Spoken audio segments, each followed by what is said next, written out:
Week's Breakdown, SkylineSportsMT.com. Colter Nuanez coming to you. This following episode is presented by the Bobcat Collective, and this was an idea that we came up with them because I was just thinking about the notion that Montana State lost to Montana 16 years in a row. There was a bunch of really good players for the Bobcats in the 90s that never experienced a win against the Grizzlies. And certainly those losses helped ignite in certain ways Montana State's investment in football. They formed the quarterback club 25 years ago. They started raising money to try to, the explicit mission of the quarterback club was to beat the Grizzlies. Well, then Montana State beat Montana twice in the span of 28 days between November 22nd and December 20th. So I couldn't help but think, I wonder what so many of the guys that came before this great run think of all of this, especially the guys that went through some of the hard times, that went through some of the lumps, So I decided to do a little Bobcats by the decade. What do the guys from the 70s, the 80s, the 90s, and the early 2000s think of what the last 20 years, 23 years, I guess, since the streak was snapped in 2002, what do they think of it all? So I'm not sure how many guys I'm going to be able to round up before we get to Nashville, because there's a lot of people that are traveling down there. As I record this, it's Thursday, the first of the year. Happy New Year, everybody. But I did catch up with four guys today here on this New Year's Day. So we'll hear from Paul Dennehy. He was the quarterback for the 1976 Bobcats, a proud Butte native. Then we'll hear from Kelly Davis, a stud receiver on the 1984 Montana State Bobcats. He's also a Butte native. And then we're going to hear from Chad Mayer, who still lives in Bozeman to this day. He was a tight end for the Bobcats in the mid-1990s, 1992 to 1996 is when he played at MSU. And then we're going to hear from Brent Swagger, who was one of the best players of the Mike Kramer era. He was a four-year starter, set the school record for consecutive starts in a season, or in a career, during his time. It was an All-American 2003 and 2004. Helped Montana State break through and win those Big Sky titles. 2002, 2003 was when Swagger was an All-American. It was part of the team that broke the streak and part of the team that shared Big Sky titles each of his last 2 years. So a fun group here to sort of talk both past and present Bobcat football with. To get things started with Paul Dennehy from the 1976 Montana State Bobcats.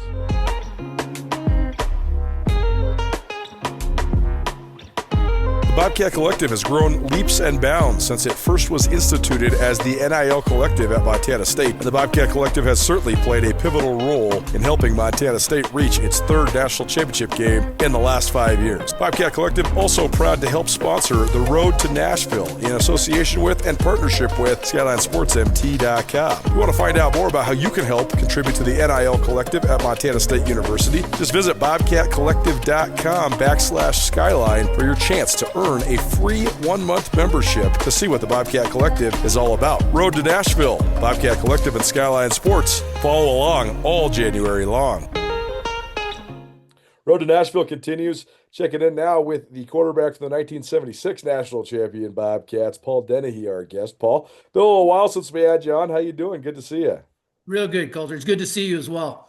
Give people the life update. I know you were working last time we were in contact, but now here you are. You retired, so congratulations. How's it been going?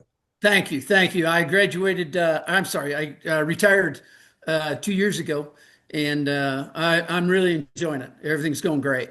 Good. In Billings, right? Still living in Billings. Yeah, my grandkids are here, and so I get to spend a lot of time with them, and yeah, everything's good. Well, good. Well, it's funny. I've been catching up with some of the guys from the 90s Bobcats because I thought, man, these guys must just be reveling in the fact that Montana State beat Montana twice in the span of 28 days, right? Because those guys went through so many of the losses. You had a lot of success against the Grizzlies in your career, and that was sort of before the streak when Montana State was the one that had dominated the rivalry. But still, you must have interesting perspective on what went down over the last month. Can you imagine playing the Grizzlies twice in one season? And what'd you think of Montana State beating them twice in 1 year? Can't imagine him playing them twice, but beating them twice like we did, it was just unbelievable. To me, it's the best thing that we could ever imagine. I just loved it.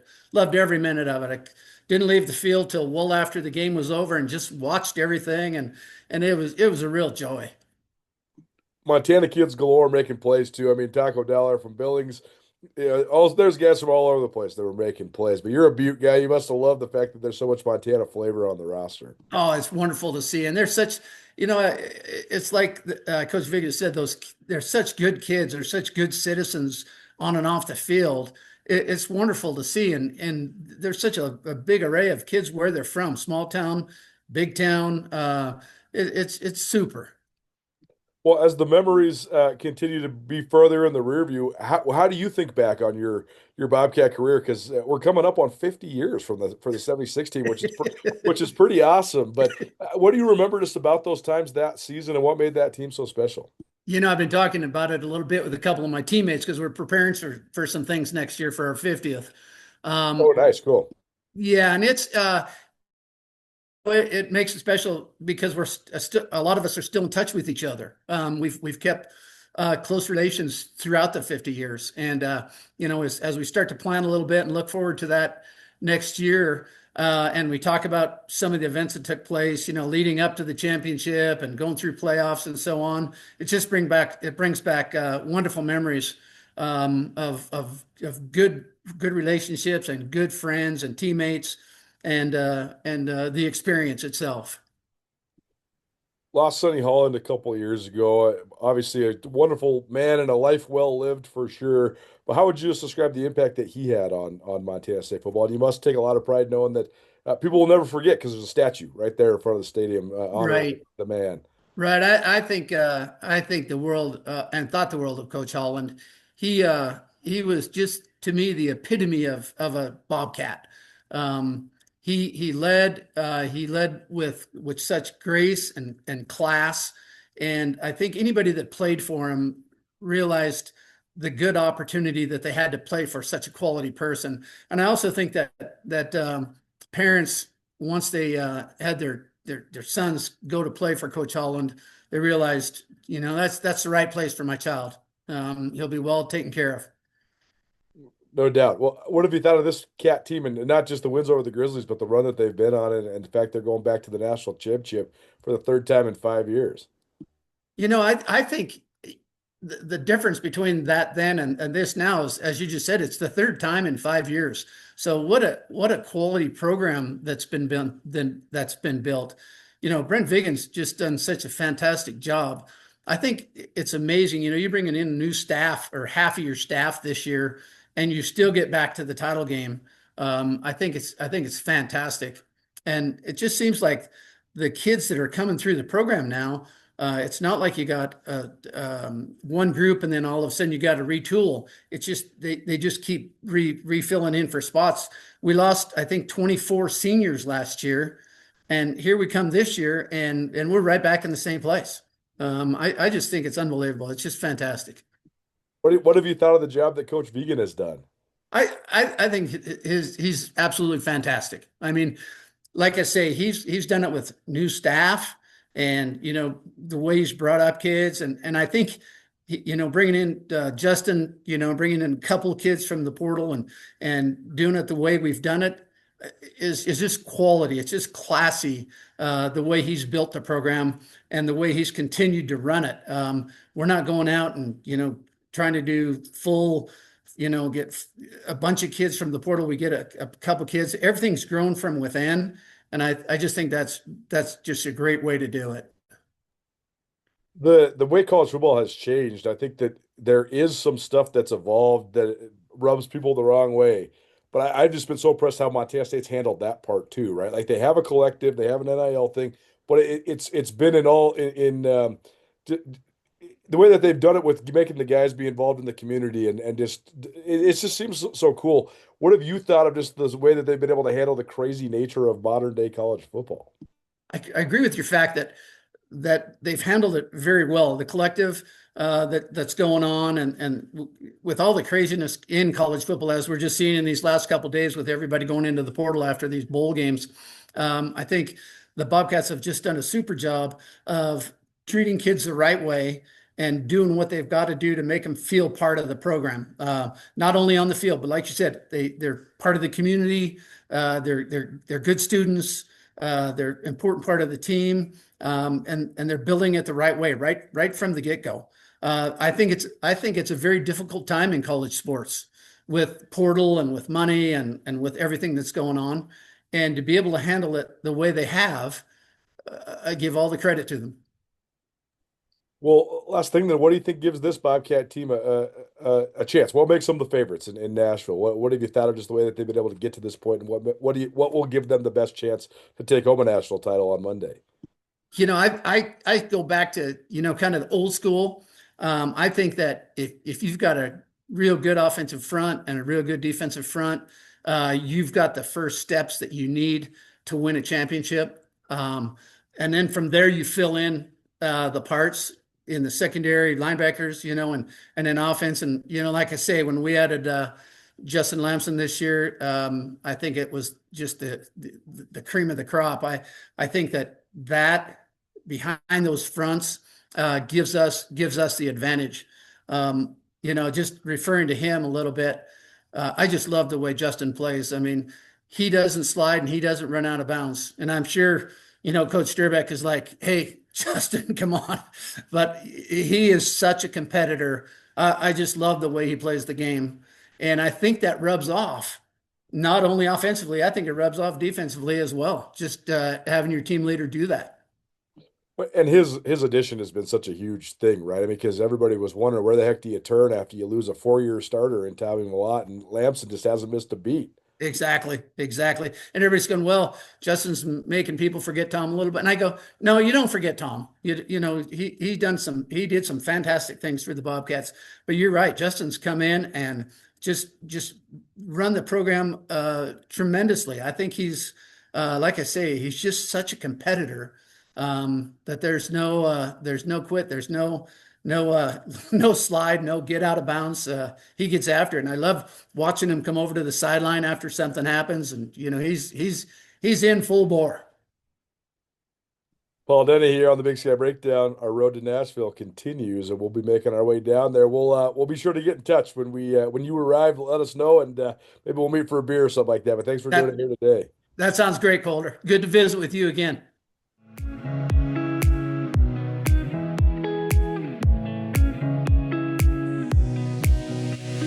Dusty Dawes of State Farm Insurance is a third-generation State Farm agent and a second-generation Bobcat football player.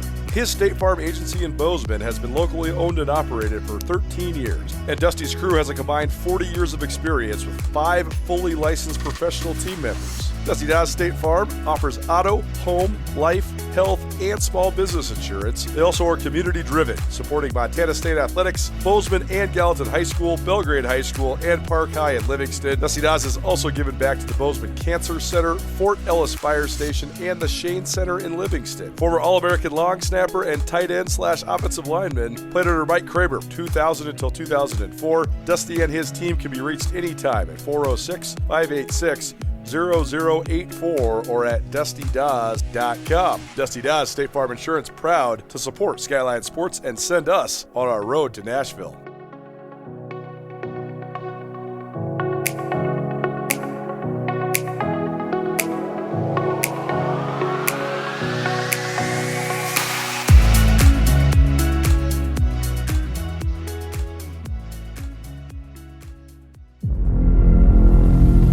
We can't allow them to find any hope.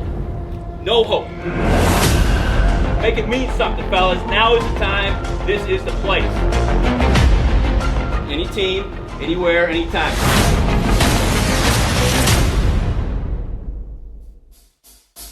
Y'all take the fight to him. It's going to be picked off, taken. Take 1 week. Episode 6.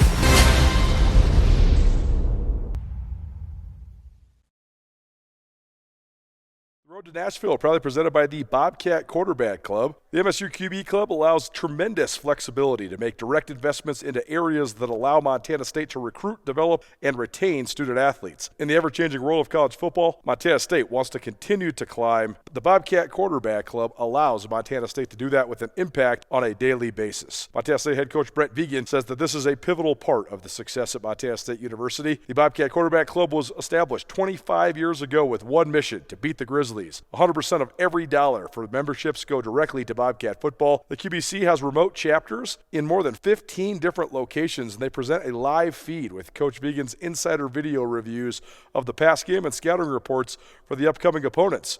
Members not at a remote location can watch live from home. Remote sites include Billings, Boise, Bozeman, Butte, Dillon, and Twin Bridges, Fairfield, the Flathead Valley, Great Falls, Havre, Helena, Lewistown, Miles City, Missoula, Plentywood, and Polson. Find out more about how you could be a member of Montana State's Quarterback Club. Visit msubqc.org. The Montana State Quarterback Club, proud to help sponsor the Road to Nashville for Skyline Sports at Skyline Sports MT. The Road to Nashville continues catching up with Bobcat greats from multiple different eras.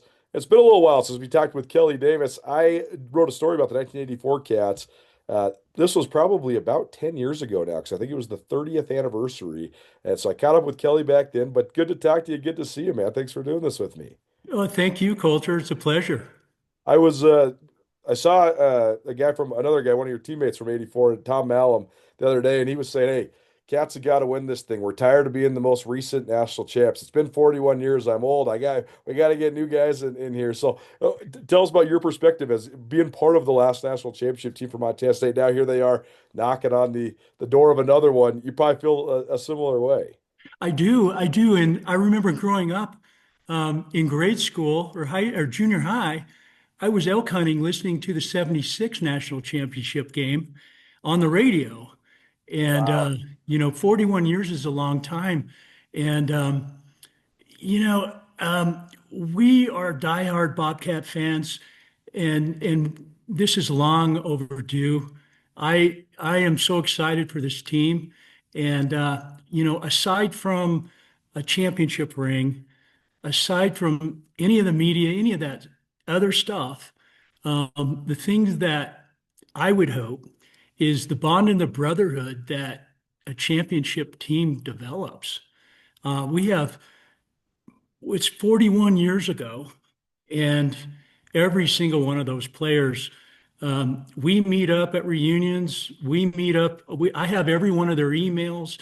Half the guys are in my phone, and the brotherhood that it's created. We would hope that this team gets to experience that, because it's truly amazing.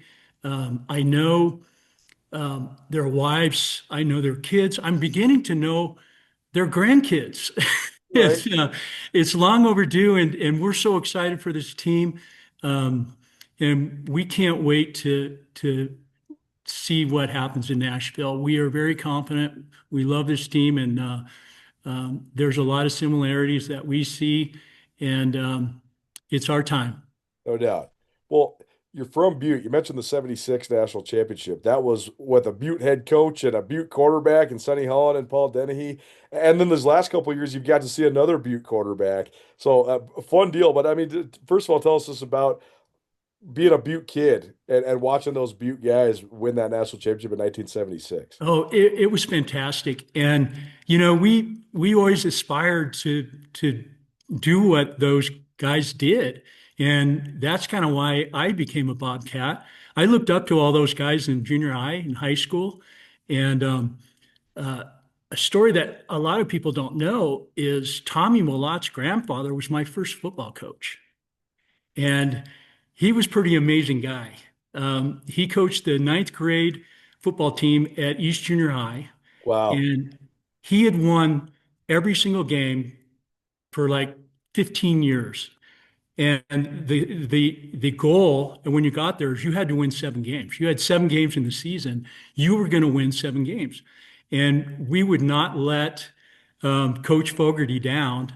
And it was a great way to start our football career from a coach like Gene Fogarty from Butte, Montana.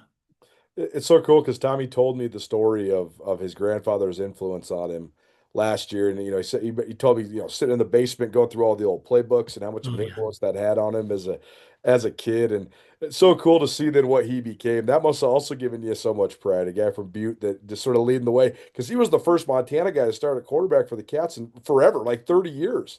Yeah, I think Barry Sullivan was the last quarterback, a very good athlete from Butte. And yeah, it just brings out the Butte pride. And we have a lot of great players from Butte, both in Missoula and in Bozeman. And yeah, it was such a treat to see Tommy's success, and what a wonderful young man he is. Yeah, it was really fun covering him, and it was just awesome to see the way he was able to sustain it all. We're hoping he can get healthy. I saw him down in preseason, and he looked great, and then he had the hip thing, so now we'll see if he can get back healthy. But certainly rooting him on. Uh, Tell us some more of your memories from 1984, because that was such a crazy season, both, when you go game by game, but also just in the scope of the history of Montana State football. What made that team, obviously the close bond, like you talked about, is a huge influence, but what made that team so clutch? There were so many games where you guys went back and forth and were just able to figure out a way at the end. Oh yeah, we were coined the cardiac cats. I mean, we found a way to win, and it was really special. And in 1983, we only won one game, and that was the Cat Grizz game. And so we came into the season as complete underdogs and became quickly a Cinderella. And we just kept winning. We just kept trying to make good plays. We relied on our teammates. We were really close as a team. And yeah, we were just going game by game. And all of a sudden, the playoffs happened. And we didn't even know what the playoffs were. And we beat Fresno State. And we got a first round bye. And Arkansas State came in. And again, we had to do our thing. Our quarterback threw two pick sixes, and Kelly Bradley's going to kill me for saying this, but he also threw three touchdown passes to win the game. And then we were on to Rhode Island, and it was a cold day, snow berms, and we faced adversity just like the current team's facing adversity. They make great plays. Joey Roberts' interception. We were down. They were almost ready to go up 2 scores. Joey makes the big play. It's just like Zach Cruz blocking the field goal in the Cat Grizz game. Caden Dowler intercepting a pick six. Taco and Lamson making that incredible pass play in the Grizz playoff game. Yeah. And One of those things were one of my Bobcat buddies texted me right when Taco Dollar made that play, and he said, "Joe Roberts has company." He goes, "That's the play that is like the one that Joe Roberts made in the semifinals to swing the game." Oh, that was special. And it was moments like that that just kept following us around, and we kept believing in ourselves and our teammates, our coach. We had a great coaching staff. We currently have a great coaching staff. We have wonderful players, very athletic players, and it's their time. They're a great team. They know how to prepare for a game like this. They've been on the stage, and it's go time for these guys. And whatever they do to prep for their game, they know how to do it. Yeah, they've been there, so we're excited to see this team play on the 5th. The Kelly Bradley note is an interesting one too, right? Because Gus Bradley then went on to be a great coach, but he's one of Brent Vigen's best friends. So Vigen had ties to the Bradley family before he even probably knew what Montana State was. So interesting fold there. Yeah, exactly. And his son is a quarterback in the NFL. I believe he's on the practice squad at the 49ers Right. and was on the Raiders. And I believe his name's Brady Bradley. Right. Yep. Yep. I believe in good athletic family there, huh? Good No football doubt. minds. No doubt. Well, one thing that's been such a consistent tie for either of the Montana schools all throughout the years is the great guys from Montana that they have on their rosters. It seems like the best teams for both the Cats and the Grizz have had, sort of Montana-made flavors, and that's exactly the case this year again with the Cats, and that was the case with you guys too, right? I mean, you're from Butte, and Malum's from Missoula, and Mark Fellows is from Shoto, and Clete it's all down the line. Linebarger, Doug Right, Kimball. right. I mean, I could go down the line. All Right. really hard-nosed, Lonnie great Burt, the football players. Timbers, like they were all from. Everybody was from Montana, right? Oh yeah, and in my class, I played in the Shrine Game with Cleet and Doug, and we all came in. Kelly Bradley came in the same year, but yeah, it's incredible. The talent that Montana has as football players. I mean, some of these guys came from 6-man, 8-man football, played both ways their whole high school career, and they're tough, hard-nosed kids. And it's great to control the recruiting of Montana, and I think Beacon's done a very good job of that. It is, and it's cliche to say, but it just seems like it just means more to the guys from Montana, right? And so much of it's Oh, just because of the dream that you have growing up, right? I think it's the thing that's going to make Montana and Montana State football sustainable into the future with all these crazy things that are going on in the wide world of college sports, because guys are just so much more loyal and beholden to the programs, right? Like Adam Jones could go play wherever he wants, but he doesn't want to. He wants to be a Bobcat, yeah. right? And so it just seems like so much pride individually and collectively for all the guys from Montana over the years. Yeah, I agree. And it's play for your people. And Montana is such a great football state, both sides of the divide. Those stadiums are packed, both sides. I watch the playoff games, and I'm like, wow, there's more fans at a Butte High game than there is at these playoff games, and it's special to the people of Montana. And it's a I don't know. It seems like a lot of Montana people follow players all the way up from grade school to high school to college. And it's exciting as a player from Montana to play for the people of Montana. Well, what do you think of just this year's team? What do you think gives them a fighting chance on Monday night? I'm going to tell you, they know how to handle adversity, they know how to change the momentum. And when you look at good teams, um, you throw a pick, you have a fumble. It's what happens on the next couple of series of downs. And they've been continually changing the momentum and fighting through it. And it's impressive. A lot of teams will give up, but these guys don't give up, and they're focused. And it's a never quit mentality. I love that about them. It's been super fun to watch just the way that because you're right. I mean, the fighter's mentality and Paul Broad always says win at all costs. And I mean, he's the greatest example of it, man. He's had a busted ankle for 6 weeks and he just keeps on rehabbing and keeps on rolling Yeah. out there and playing. It's been pretty fun. Last thing though, what will you I mean, have you considered what it will be like if you guys sort of pass the baton and there's a new national champion at Montana State? Oh, you know what? The more the merrier. And again, back to the bonding and the brotherhood for life is special.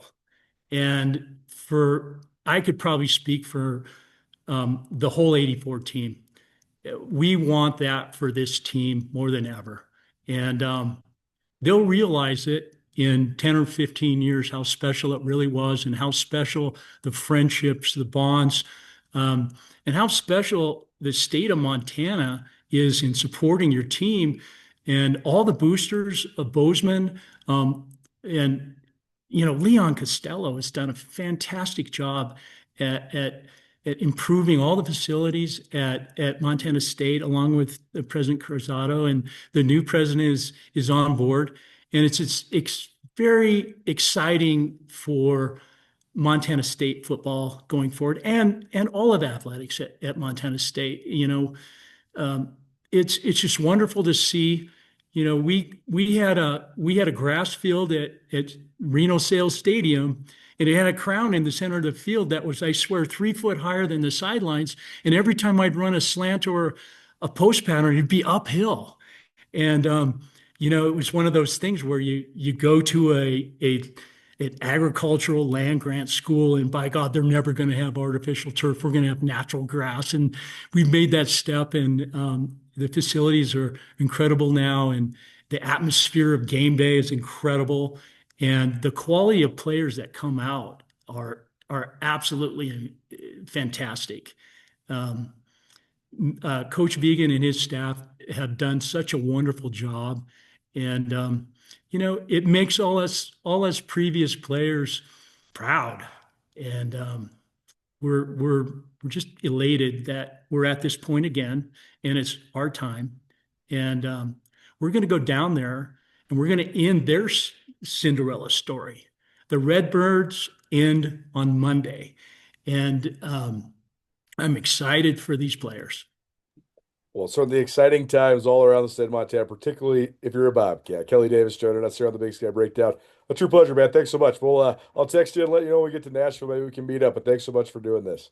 Thanks, Colter. And it's been a long time since I did a video interview. Back in the day, it was all radio. I appreciate that. Of course, man. Well, good, man. Appreciate it. Thanks so much.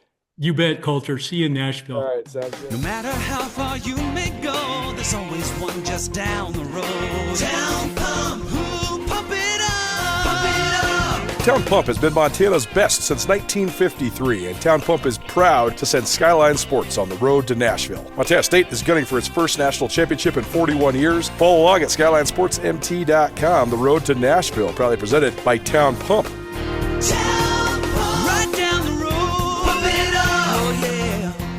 Great game out there today, boys. That was awesome. Yes, sir. Yes, sir. Hey, guys, check it out. We got the new fifth quarter jerseys and a note from Tommy. Tommy says, best of luck this season, and remember to keep the fifth quarter tradition alive. Whoa! Hey, guys, look. We made it to the R-Bar. I'm already ready to go. Our plays are on fire today, boys. Yeah, so are these wings. And the drinks are secured. Cheers to our bar. Fifth quarter. Meet the MSU players here at the R-Bar after every home game. Country Foods proud to support the 2025 Bobcats on their way to Nashville, and also proud to support Skyline Sports on their road to Nashville as well. Town and Country Foods is 100% employee-owned. They have 9 locations serving Bobcat Nation around southwest Montana. Town and Country Foods focuses on great food at a great price with a huge selection of organic and natural foods. Check out their weekly flyers on tncfood.com. Town and Country Foods in Bozeman, Belgrade, Helena, Livingston, Lewistown, Billings, and Dillon. Town and Country Foods, a stalwart of the Bobcat community and a proud sponsor of the road to Nashville at Sky. Breakdown, SkylineSportsMT.com. Our road to Nashville continues. As part of our partnership with the Bobcat Collective, was talking with Brandon Van Cleve, who heads up the Bobcat Collective, and we were just talking about guys that would be fun to have on. And I was talking about the 1990s Bobcats, because so many of those guys were on good teams that just couldn't get over the hump against the Grizz. And I thought to myself, these guys must just be loving it right now. The fact that Montana State's beat the Grizz twice in a month, and must just love the heights that Montana State has risen to. And we sometimes we don't talk much about the 90s guys. So that's what we're doing. We're going to roll out a series here with a couple of the 90s guys, including our next guest, Chad Mayer, played for the Cats 1992 to 1996, still in Bozeman. Appreciate you for joining us, man. How you doing? Yeah, thanks for having me, Colter. Appreciate it. Love listening to you and your brother, and read your articles, man. Do a good job. Thanks. Well, thanks, man. Yeah, we appreciate it. We love knowing that everybody's listening and tuning in. Give people just the update here and now. You're still in Bozeman, so what have you been up to? What's been going on? Still in Bozeman. I don't know. Work for a med device company. Hang out with a lot of Cats and a lot of Grizz. Have a couple guys working for me. You know the Palmer boys. I used to work with Ty and Jace, and then just hired Rylan Ort. So Rylan's working for me now, so kind of a mixture, but just hanging out. We've been here a long time. My kids are in college now, so it's just the wife and I. And I appreciate you getting me out of my Christmas duties today, putting stuff. Well, of course, we're happy to help. Take me through your perspective on this run. I mean, Montana State now, it's become commonplace that they're going back to the national championship, and now here they are knocking on the door with probably a pretty good shot to win one on Monday night. So what have you thought of just sort of the rise of the program under Brent Swagger, but also just over the last 10, 15 years? Yeah, it's been crazy. You know, I've watched a lot of Bobcat football over the years. Played, I coached for 2 years with Heisel, so you've seen kind of the roller coaster, the ups and downs. I think it's crazy. You go to the games now on the tailgate scene from what it used to be to what it is now. The fact that these guys are, 3 of the last 5, it's a pretty cool ride. And watching those kids, you got your Montana kids, you got your out-of-state kids, just watching those kids and what they have and what they're playing in front of. It's really, really cool. Yeah, what's that part like? Just going to games with the stadium, because obviously Bobcat Stadium was good when you were there, but it's phenomenal now. Well, it's, back in the old Reno H, I was thinking about this. Jake Dennehy, because Jake and I were pretty good buddies in 3rd and 4th grade when Mick was up here coaching, right, back in the day. So Jake and I used to hang out, and you go to Reno H and you play behind the old bleachers, the old wooden bleachers, which were pretty dicey back then. And then you get the kind of the upgrade, and now what it is now with that end zone, it's come full circle. It's been a pretty cool process to watch. And, going to those games, I mean, the game on 2 Saturdays ago or whenever it was, Cat Grizz 2.0, that was loud. It was fun being there. It was just a crazy atmosphere. Yeah, totally crazy. Can you imagine being a part of 2 victories over the Grizz in the span of a month? Nah, I mean, it's pretty awesome. I mean, I played 5 times, got beat 5 times, and I coached and got beat twice. So I lost 7 times Case. to the Grizz. So, I mean, and I mean, I'm good buddies with a lot of those guys, McElmurray, Walker, all those guys. But yeah, they beat us up pretty good back then. So it's fun being on the other side of it. Even though I'm just a fan, but it's a pretty cool feeling, pretty cool to watch. Yeah, no, for sure. What do you think are like the things that have changed that helped this happen? Like from your perspective, what was the obstacle that maybe now Montana State's getting over now? I don't. I mean, it seems like a lot of see trends in all of college football. You see teams rise, they stay at the top for a while, and then they come down. I don't know if you could point to one thing. But a lot of people say, "Oh, it was Dennehy McGee," or maybe it was the remodel of the stadium, the end zone. I think it's just a combination of a lot of things, but it's more of a belief that you start seeing these kids and the belief that they have in themselves, in their teammates, and the coaches, and then as you start winning, then the fans start coming, and then this atmosphere that they've created it's a pretty cool place to play. Yeah, the expectation is the thing. This is I think my year 16, no, year 15 for me covering Montana State, and when I first came back to Montana, Cats were good. I mean, they just won the Big Sky. They'd won in Missoula, so I mean, it was a program that was good. But the playoff attitude is like the thing that's so much different, right? Like even in the early 2010s, oh man, we win a playoff game, we get to the quarterfinals, that's great, And now it's like semifinals are bust every single year, and if you put one together, boom, you're going to the Natty. So I mean, it just seems like they have a elevated sense of belief.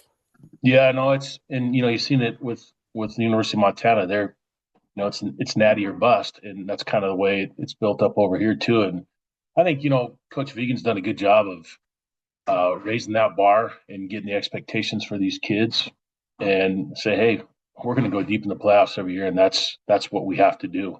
So it's changed. It's fun to watch. What are your memories from when you were playing? I mean, first of all, how would you just describe the program back then when Coach Heisel was leading the way? A lot different. Like, it's funny, my wife, I asked her, hey, do you know what position I played? She's like, well, I was out tailgating with the 5 other people, in the parking lot. So, it was fun. The coolest part about all of it is the brotherhood, right? And I know everybody talks about that. It's kind of cliche, but it's your teammates, right? And so a lot of times you don't really remember a lot of the games I remember the weight room and the 6 a.m. running, but you don't really remember the games, right? But you remember hanging out with your buddies, and I think that's the coolest part. And these guys today will tell you the same thing. Like, obviously they got these long runs into the playoffs playing in the national championship, but when it comes down to it, it's about your friendships and they're lifelong. Like, I'm meeting, 15, 20, 30 guys in Nashville that we all play together, and we're going to meet up and rehash the good old days, So that's what it's about. What's kept you like interested in? Obviously, being in Bozeman helps, but I mean, Yep. there's so many guys coming in from all over the place. That just seem to be sort of soaking all this in, as part of, like you're talking about, that Bobcat brotherhood. So, what has kept you sort of engaged and interested in football all these years? Well, when I got done playing, then I coached a couple years, and that kind of kept me in it. And then, I did a little high school coaching too. I just like the sport, but it's cool watching all the local kids that you know. And then, you got some buddies like Brian Nixon, who was a quarterback. He was a junior when I was a freshman. He's coaching in California. And then he had Sean Johnson, which I don't know if you remember that name. Oh, yeah, of course. So Sean, and so you get all these connections from all the guys that you played with, and then they're coaching and some of the kids coming in. And it just piques your interest. And then, a lot of the teammates come back and they'll call me. And now that my kids are out of the house, I got a little mini hotel here. So I can have a lot of these guys come stay with me and hang out. And I see, Kenyatta Morgan stayed with us this fall. Eric Hopkins came over a couple years ago and stayed. So you got all these guys calling you, kind of the central point. And then my buddy Brian Pepper, I know you know Pep. Yep. So Pep and I kind of were like, we had this tailgate where all these guys had come back. So it's just kind of a reunion type atmosphere that it's pretty fun to be a part of. That's awesome, man. Do you feel like the recent success has helped you guys stay closer because there is something sort of to come back and see? Yeah, no, that really helps because I'll get text messages Saturday from Washington, from New York, and hey, man, I'm watching the game. You there? And I'm like, yeah. And you guys, what do you think about me coming out to a game? So yeah, it is kind of a connection. They're obviously on the TV a lot more, so you guys are getting to watch the games, and then it just starts the conversation, and it all starts rolling. So snowball effect. It's pretty fun. Yeah, definitely super fun. It's been awesome to watch it all just sort of evolve. Um, what else has just sort of ignited your interest in all this when it comes to the rivalry? I mean, I just can't get over the 28 days, right? Twice in 28 days. I was hanging out at the Bobcat Quarterback Club on Monday. I actually did my radio show, and then they were coming into the BAC, so I got to see a bunch of the guys that were going to the meeting. And, I mean, like Rick Van Cleve was saying, they started the thing in 2000 with the explicit goal to beat Montana. And now here you are, 8 out of 10. Since the streak was snapped, Cats are in the lead, 13-11. They've won, twice in a month. So, I mean, how do you put it into perspective? I know it's not you guys, but you guys had to sort of endure to then get to this point. So it must feel good for you guys as a group. Oh, it's pretty crazy that the 28-day thing, like, it's hard enough once a year, Right. especially for, all the anticipation, all the smack talking that goes back and forth. Some people get kind of heated about it. Some people take a little bit over the top. So to have that happen within 28 days twice, I think it's tough on the fans. And the kids, the players seem like they, business as usual. They all have the cliche or the attitude of, hey, next game, we're in this game. We're not going to raise our temperature for, even though it is Cat Grizz 2.0. So it's kind of cool to watch that, but it is a crazy thing that happened 2 times within 28 days. And it's almost, it's almost overwhelming, when you, especially some of the fans and like the tailgates and getting all pumped up for it. It's like, oh, I don't know if I can take this again. Right. Totally. So, yeah. And that was the thing that was so impressive to me about this group is just the fact that they were able to focus enough to be able to sort of weather the storm in Missoula and then to salt that game away to make sure that you win it like they did. But then to have all the pressure of, okay, now it's at your home field. So now you have to win this game basically. Yeah. But then to be able to refocus and play like that is amazing, man. Yeah, they did an amazing job. And, both games kind of took the same form. Cats get a lead, not as big in Missoula, and then the Grizz come storming back.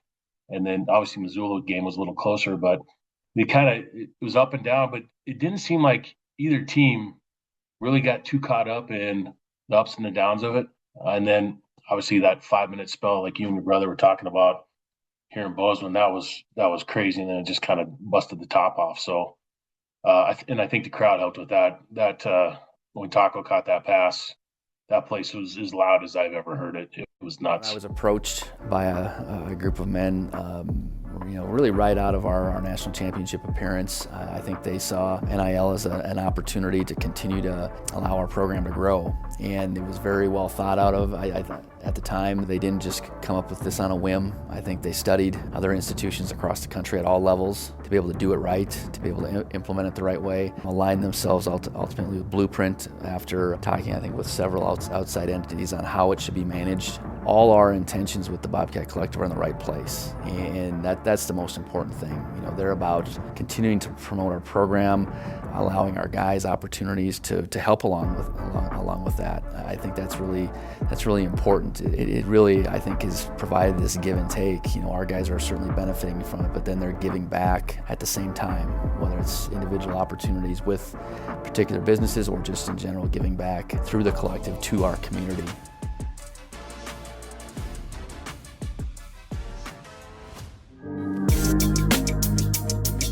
Skyline Sports is on the road to Nashville. We couldn't do it without Blackfoot Communications. As the Montana State Bobcats take Bozeman pride on the road for the national championship, Blackfoot Communications is proud to support the businesses that keep this community moving. With managed services, high-speed internet, and business voice solutions, Blackfoot delivers the reliability and local support Bozeman businesses depend on game day and every day. Blackfoot Communications has been around for more than 70 years, providing high-quality jobs to people around southwestern Montana. To learn more, visit blackfoot.com. Blackfoot Communications, powering Bobcats and powering Bozeman businesses. Yeah, we played "When the Levee Breaks" by Led Zeppelin on my ESPN radio show to describe that exact time, because it was a great game. Like, people forget, that was a 4-point game, 12 minutes to play, and then boom, it was a 25-point game. I know. Unbelievable. Momentum, man. The momentum just swung. Yeah. Yeah. Well, you mentioned a lot of the local ties and the fact that you've been around. What do you make of just all the in-state flavor? Because that's always been a priority for both sides of the rivalry. But right now, Montana State's got a lot of good ones. And I mean, you talk about the fourth quarter of that game, from Taco Dowler to Kenneth Iden to Adam Jones to Bryce Grebe. All those guys that were making plays are from Montana. Yeah, it's cool to see. I mean, both sides. You see Montana kids making plays. It's neat to see. I feel like, you look at some of the basketball stuff going on, you don't see a lot of Montana kids in the Big Sky level, but there's still a lot of Montana kids in the Big Sky level for football. So that's cool to see. And then when you can say, hey, you got Adam Jones from Missoula, you got a Taco from Billings, you got Grebe from Melstone, there's kids from Great Falls, all over the state, then it kind of helps you relate as a local fan. And, it's pretty neat to watch from both sides. So, yeah, the high school, the pipeline that's coming out of Bozeman right now is so impressive too, right? Like, the Hawks are still cranking players, but then now Gallatin's got all sorts of guys coming out of there too. I mean, it's such a huge advantage right now for Montana State, because they're winning and owning it across the state, but then to just have 15 guys, I mean, that's like a fifth of your roster just to be from right there. That's pretty awesome. Well, it's crazy. Look at that tight end depth chart for the Cats, and it's got 4 Bozeman guys on there. A couple from Gallatin, couple from Bozeman High, so that's pretty cool. And yeah, you're right. They have, and it goes in trends too. That's up and down too, right? You'll see Sentinel kicked out all those guys, Bozeman kicked out of the guys, West is kicking out their guys, and then it drops, and then somebody else is kicking them out. So it's fun to watch both kids. My son played with he's pretty good buddies with Rocky and then Torrin Jeske over with the offensive lineman over for the Grizz. So you get to watch these kids, and Torrin comes over and he's like, "You gonna let me in your house?" I'm like, "Come on, Torrin. Just don't wear the Grizzly stuff. You can walk in." It's like, come on, but it's neat, and that really draws you in when you know these kids on a personal level to watch. So, yeah, no, it's that part's what makes it so fun, and it's a cool deal that's going on right now, and I'm glad the Hawks are still relevant too, right? Because there was a worry, like, when there was multiple high schools, what it would do, but it's been good. It's been fine. There's D1 guys. Yeah, it's neat. It was neat, man. The school was getting big, and obviously, I think it'll level out a little bit, but yeah, you're right. It's fun seeing 2 schools do pretty well. Well, you being a tight end, you must love the tight end play at Montana State over the years. I mean, man, they've had some dudes. Derek Snell's one of my favorite players ever. That guy does not get enough credit. That guy was an absolute animal, man. He was so fun to watch when they play him at that H-back spot. Yeah, well, these guys are a little different, because when I played, I was basically a extension. I was like another tackle, extra tackle, right? Yeah, because all we did was, Coach Heisel's offense was I called it the run, drop, punt. We would just run the ball, run. We had a couple. We had Engel King. It was I think he was a 1,200-yard rusher both years, but we did not throw the ball like these guys do to the tight ends. But it is fun watching. It's fun watching Rocky and Province and Schlepp and all those guys. The couple guys from last Snell and what was it, Pickering? Those guys were fun to watch too. Yeah, they were. Yeah, there's been a lot of good ones. They're a different caliber of tight end, other than the hand in the dirt guy. It's been crazy to watch it all, like the styles evolve, right? Yep. Because that was such a big priority for Montana State, was just sort of like the big-bodied, extra blocker. They had guys. I mean, everybody from Brandon Bostic to Stephen Foster, like everybody was 260, 270, and now you got all these, like, I mean, Pickering looks like he's like the sun god. He's like 6'4", 250, just shredded. The sun god. Yeah, I mean, it's been cool to watch it evolve, though, right? There's so many different types of tight ends now. Yeah, the offense is it's exciting, right? The way they move those guys around, and they're still running the ball, but they're running it in a different style. And then they mix in the tight ends, like Rocky catching a 2-yard pass on I can't believe that's called a pass, is basically a handoff. Totally. The way they got those guys moving around, it's pretty cool. Yeah, I mean, Rocky just gets to feast because he's got his own special play, like that tight end fly. Yep. I mean, he must have scored 5 or 6 touchdowns on that. I know. I think not. I think there's probably 3 or 4, maybe 5 that he scored on. And can't believe, like, watching that Ohio State game last night, that guy reading that play and picking it off. I can't believe somebody doesn't see that when Rocky split out. He goes in motion. Hey guys, what's coming? Yeah. What else have you thought just about this year's team? I mean, what sort of thing stands out to you in terms of what makes them good? Well, I think I went to the Oregon game, and I thought they kind of got slapped around a little there, and then come back for goal rush, and you're like, how are they going to bounce back? And then to see how I guess resilience would be the term. Like they came back and obviously fought through some things, and I think they're really. It looks like they kind of grew, and then with the Lamson thing, everybody's worried about. Oh, we lost Tommy. What's going to happen, and then what Lamson's done with those guys, and you can just see the leadership and those guys flocking to him. So that's pretty cool too. So just watching them, I guess the maturation of the team after those first 2 losses has been a pretty cool deal. Yeah, I mean, you probably remember this from when you were a player. Like teams have identities, right? And it's really interesting to me when you have a program that is solid like Montana State, and then they have like a fundamental change in their team identity, but then it works. Like that happened a couple, like early on in the Ash Kramer, or when like Ash had been there for a little while and it sort of finally became Ash's. It was like a hiccup for him, but this was like, okay, Malott and Grebe and these guys, they're this way. Now you got all these other guys that are a totally different way. But that's been the thing that's been so impressive to me, is that those guys have just made it their team. Like they've just made it all about them. It's so interesting to watch. Well, you could call Coach Vegan, the puzzle master, right? Like he takes these pieces and you lose all these good pieces, Malott and those guys. Go back when Troy was here, they had 5 guys that played in the NFL. Right. They have to rebuild on that, and he's done a good job. And then the other thing that's kind of cool is he seems like he's doing it with high school kids. Yes. Bringing them up, going through the program. And I think in this day and age, it's so tough. I was talking to Matt Miller when he's out Boise. Obviously, he just went to Washington State, but he's like, we don't even go after high school kids that much anymore unless they're, super developed, because we gotta win now. So to see Coach Vegan doing that with these younger guys, it's pretty neat. And then you can help, move your puzzles around. Yeah, I mean, so often in this day and age, if you lose as many guys as they did to the portal, you just go to the portal to replace, right? Like 1 for 1. Yep. Okay, we lost Scott Heffrey. Let's go get a running back out of the portal. We lost, Connor Moore. Let's go get a tackle out of the portal. And they didn't. They just said, what do we got here? And to have the confidence in yourself and your ability to develop, that is the other part that's been so impressive. I mean, they just have so much belief in what they're doing. And I mean, when you keep winning, I think that it all builds on itself, right? Yeah. No, building from, internal, that if teams could do that, I think that's the way to do it. So that's why it's cool watching Vegan and the puzzle masters, I call them, how they do that. Because they did. I don't think everybody realizes how many people they lost to the portal last year, and some key guys. Totally. I mean, all Americans. And then it's just, Americans. Yeah, next man up, let's go, right? Yeah, really impressive. Have you considered like what it's going to be like if Montana State wins on Monday?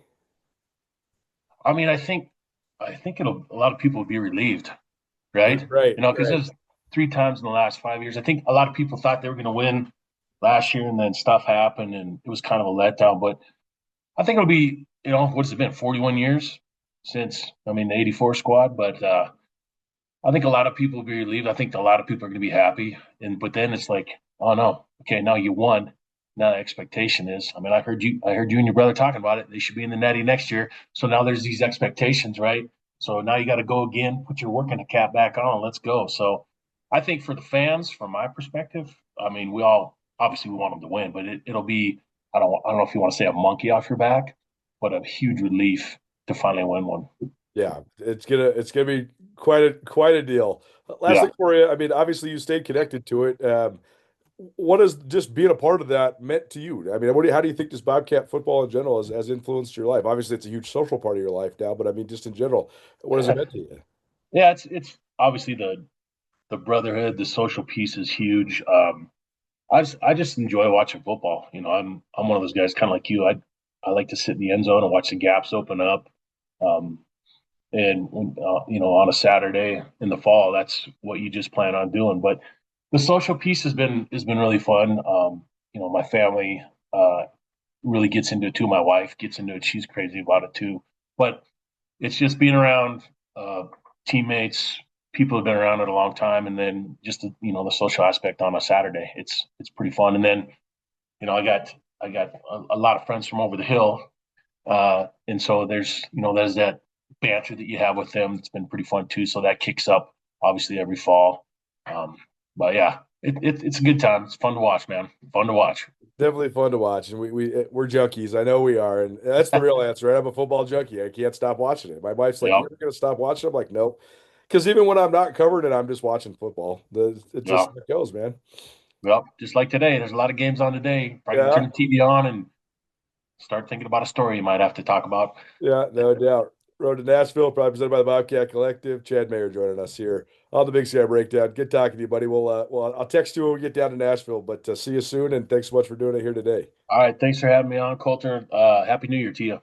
Happy New Year. Our road to Nashville, SkylineSportsMT.com continues, and we're checking in now with a Bobcat great from the early 2000s. Brent Swagger was a four-year starter for Montana State and a pivotal member of the Bobcats when they snapped the streak and won the first two Big Sky titles in more than a decade at Montana State. Swagger, thanks for being here, man. How you doing?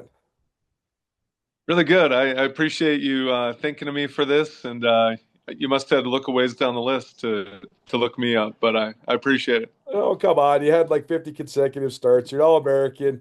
Yeah, I love the perspective, though, just from guys from different eras, especially ones that have stayed, observing the program, because there was so many high times. And, I just got done with a call with Paul Dennehy, and during his career, I mean, they were almost always beating the Grizzlies, and they won a national championship and all these different things. And then there was this whole lull.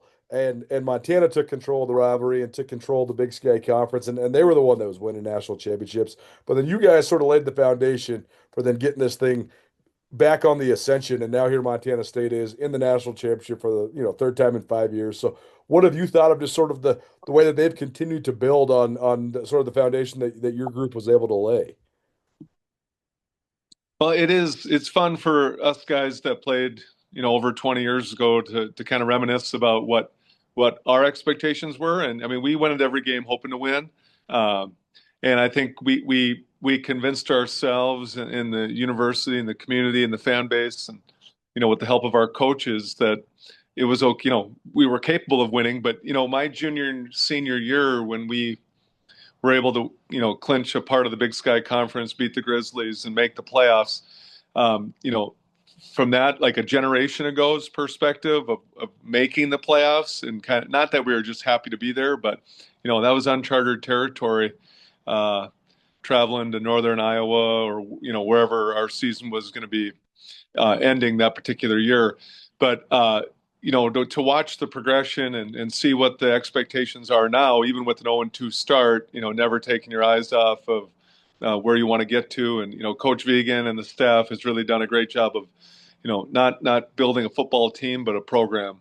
And, to be a small part of that a quarter century ago is a cool feeling. But like you mentioned, the trajectory that the Bobcats were on around the year 2000 versus now is monumentally different. And we made it back to a game last November, the Sac State game in Bozeman, and just to see the atmosphere and the run out and the tailgate and just the community support it's unbelievable to what it was 25 years ago.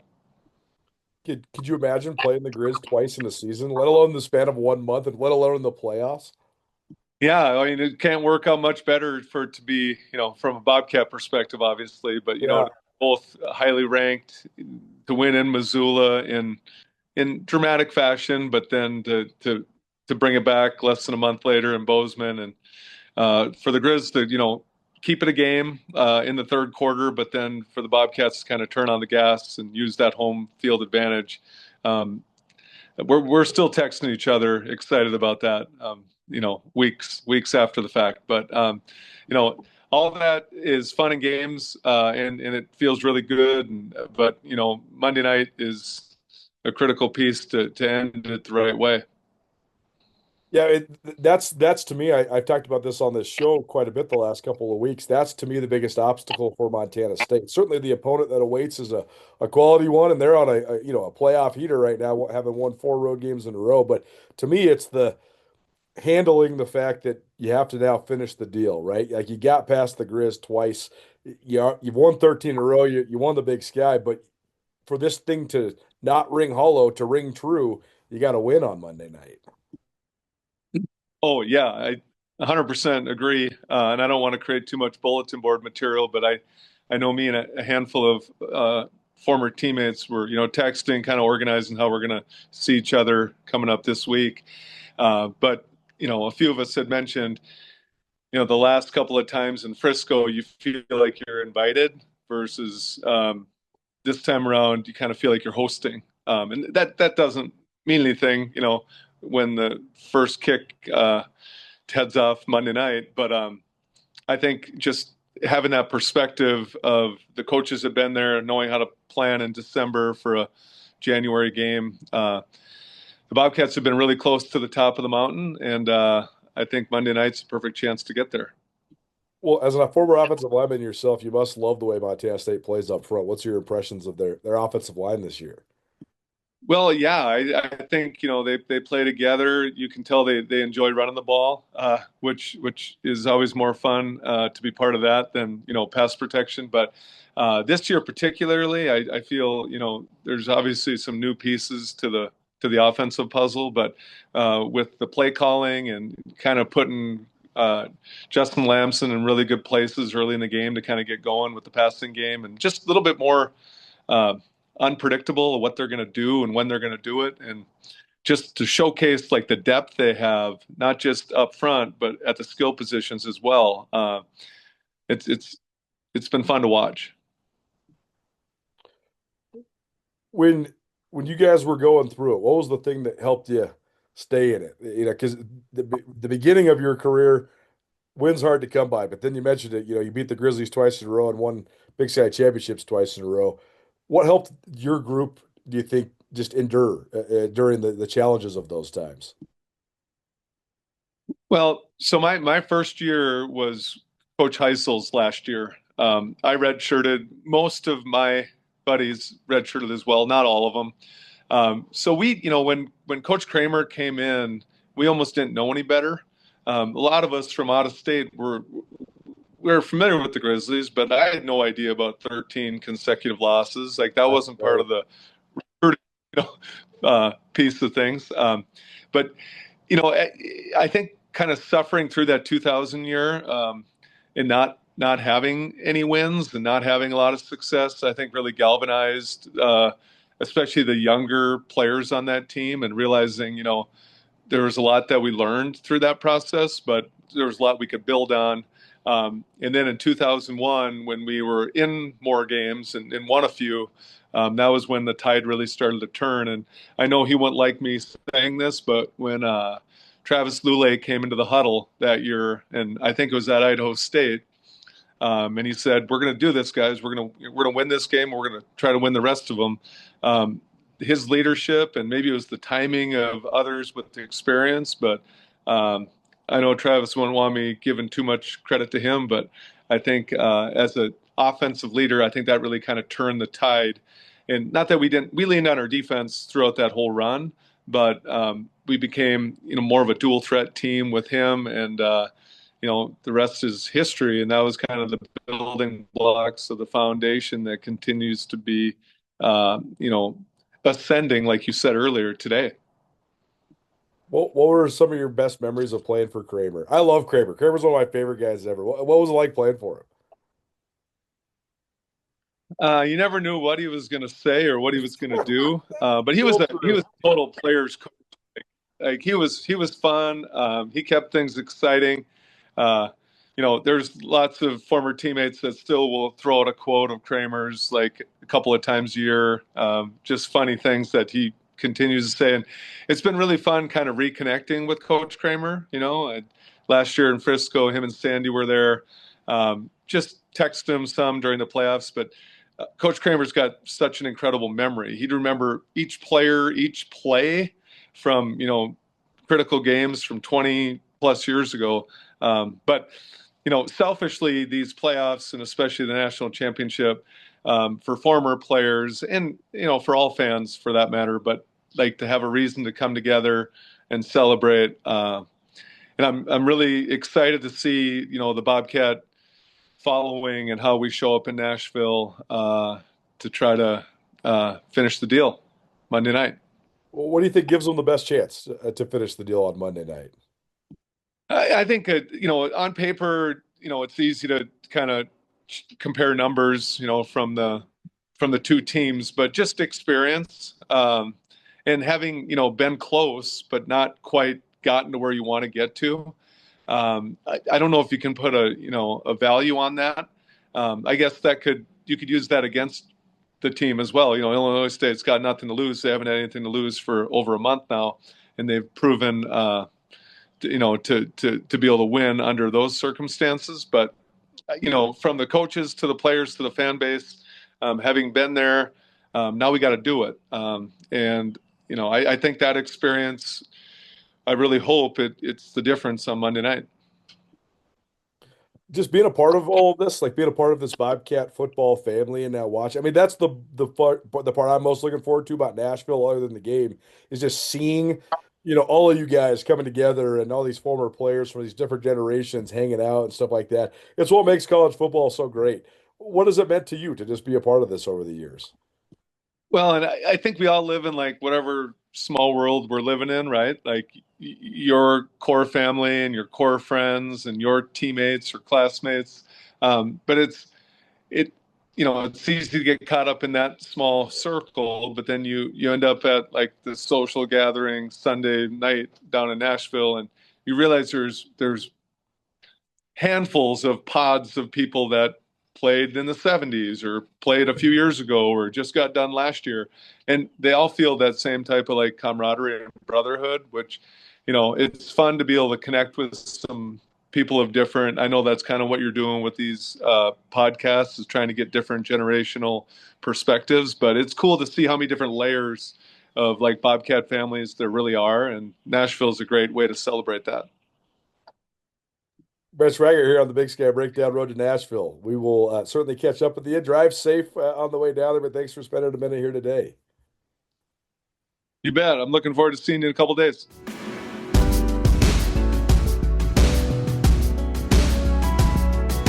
Skyline Sports is on the road to Nashville, and we couldn't get there without our friends at Daz Insurance. Brad Daz has been serving Montana and Idaho with State Farm for more than 50 years, particularly Bozeman and Big Sky. Brad's team of 12 professionals has more than 100 years of combined experience and among the best trust of any insurance agency in Montana. Brad and his son Dusty are the only father and son duo to earn All-American honors each for Montana State football. Brad was an All-American defensive lineman for legendary head coach Sonny Holland in the 1970s. And Dusty was a All-American long snapper and offensive lineman for Mike Kramer in the early 2000s. Daz Insurance offers a full line of State Farm products, including auto, home, life, health, and business insurance. Brad and his team can be reached at 406-586-HOME or braddaz.com. Daz Insurance, proud to help Skyline Sports on our road to Nashville.